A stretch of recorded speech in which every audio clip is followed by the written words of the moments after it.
قدرت نے کوئی ایسا دور نہیں رکھا کہ جس میں رہنما یا ہادی نہ بھیجا ہو، اور کوئی ایسا دور نہیں کہ جو حجت خدا سے خالی ہو۔ قدرت نے ہر دور میں انتظام کیا، اور اس اہتمام سے انتظام کیا کہ جیسی ضرورت پڑی ویسا ہی ہادی بھیجا، اور جس شان کے کمال کی ضرورت پڑی اسی انداز کا کمال دے کر بھیجا۔ دنیا نے طوفان بدتمیزی اٹھایا تو نوح کو طوفان کا توڑ دے کر بھیجا۔ نمرودیت نے فساد کی آگ بھڑکائی تو خلیل اللہ کو بردم و سلامہ کا اعزاز دے کر بھیجا۔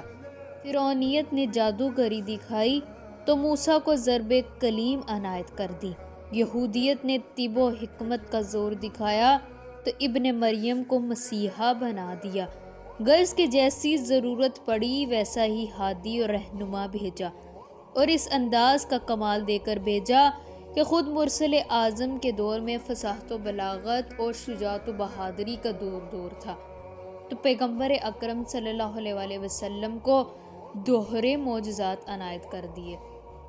فصاحت و بلاغت کا زور توڑنے کے لیے قرآن مجید عطا کیا، اور شجاعت و بہادری کی کاٹھ کرنے کے لیے ذوالفقار دے دی۔